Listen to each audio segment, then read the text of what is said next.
हर एक वो चीज जो परमेश्वर की वाणी को सुनने में रुकावट उत्पन्न कर दे, catch fire, catch fire, catch fire. Thank you Jesus, God bless you. तब परमेश्वर ने नूह से कहा, सब प्राणियों के अंत करने का प्रश्न मेरे सामने आ गया है, क्योंकि उनके कारण पृथ्वी उपद्रव से भर गई है। इसलिए मैं उनको पृथ्वी समेत नष्ट कर डालूंगा। इसलिए तू गोपेर वृक्ष की लकड़ी का एक जहाज बना ले, उसमें कोठरियां बनाना और भीतर बाहर उस पर राल लगाना। इस ढंग से तू उसको बनाना। Thank you Jesus. क्योंकि एक को आत्मा के द्वारा बुद्धि की बातें दी जाती है और दूसरे को उसी आत्मा के द्वारा ज्ञान की बातें। Thank you Jesus. उत्पत्ति की पुस्तक अध्याय 6 वचन 13 से 15, पहली कुरिन्थियों की पत्री अध्याय 12 और वचन 8। Thank you. निर्माणकारी बुद्धि। वह एक साधारण किसान था। उत्पत्ति की पुस्तक अध्याय 9 और 20 वचन। उसे घर बनाने के बारे में कुछ भी जानकारी नहीं थी। वह ना तो इंजीनियर था और ना ही वह वास्तु कलाकार। परमेश्वर ने उस पर अपनी बुद्धि प्रकट की ताकि वह अपने परिवार एवं जगत के सारे जीवों के रहने के लिए 3 अलग अलग खंडों का एक विशालकाय जहाज बना सके। Thank you Jesus. यहाँ तक कि उस जहाज की नाप भी परमेश्वर द्वारा दी गई थी। जिस तरह से इस नाव का निर्माण किया गया, उसे कोई विशेषज्ञ भी देखकर हैरान रह जाएगा। Thank you Jesus. नूह की मानवीय सोच द्वारा थोड़ा भी हस्तक्षेप या परिवर्तन इस नाव को बहुत बड़ा नुकसान पहुंचा सकता था। मानव इतिहास में यह पहली घटना थी जब मनुष्य किसी नाव को बनाने पर विचार कर रहा था। वास्तव में जहाज बनाने की विधि एवं मार्गदर्शन विद्या का इसी साधारण मनुष्य द्वारा बनाई गई नाव से नकल किया गया। ईश्वरीय बुद्धि की शक्ति ऐसी ही है। Thank you Jesus. मसीह में आपको असाधारण शक्ति प्रदान की गई है। मसीह में परमेश्वर की बुद्धि की सारी परिपूर्णता वास करती है। कुलुस्सियों की पत्री अध्याय 2 और 3 वचन। वह आपकी बुद्धि बन गया है। पहली कुरिन्थियों की पत्री अध्याय 1 वचन 30 और 31। साधारण मछुआरे ने परमेश्वर की कलीसिया का निर्माण करने में अलौकिक बुद्धि को प्रकट किया। Thank you Jesus. हम मसीह में पाई जाने वाली बुद्धि द्वारा अपने परिवार एवं कलीसिया का निर्माण कर सकते हैं। आमीन। बुद्धि का इस्तेमाल करना। नूह को हर एक कार्य को निपुणता के साथ करने के लिए बुद्धि प्राप्त थी। वह अपने परिवार को व्यवस्थित कर सकता था। उसके असीमित काल के लिए अपने परिवार एवं सारे जानवरों को खिलाने हेतु भोजन का इकट्ठा किया। उसने परमेश्वर द्वारा प्रदान की गई अद्भुत बुद्धि द्वारा धरती के सभी जीव जंतुओं को एकत्रित किया। Thank you Jesus. हम इसी प्रकार की बुद्धि का प्रदर्शन आदम के जीवन में देखते हैं, जब वह सभी जंतुओं का नाम रखता है। उत्पत्ति की पुस्तक अध्याय 2 और 19 वचन।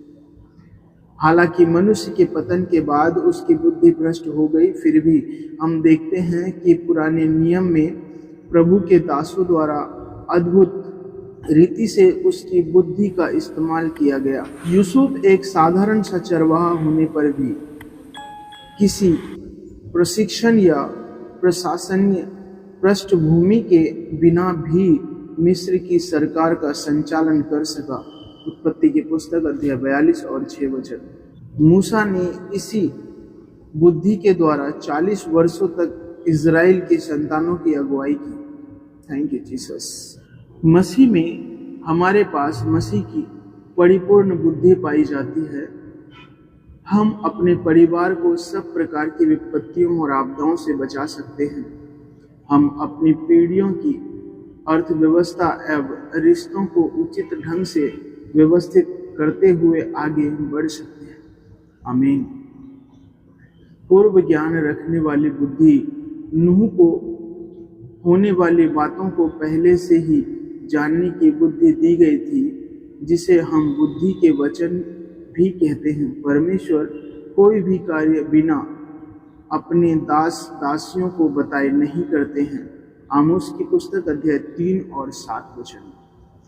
उसने नूह को बाढ़ के बारे में विस्तार पूर्वक बताया तथा यह भी बताया कि पानी कितने दिन पृथ्वी पर बना रहेगा और किस तरह वह धरती के सारे जानवरों को बचा सकता है। नूह ने कभी परमेश्वर से बहस नहीं की। परमेश्वर के साथ चलना कोई जटिल काम नहीं है। इसका मतलब सिर्फ हमारे परमेश्वर की वाणी सुनना एवं उस पर चलना है। आमीन। उत्पत्ति की पुस्तक अध्याय 6 और 22 वचन।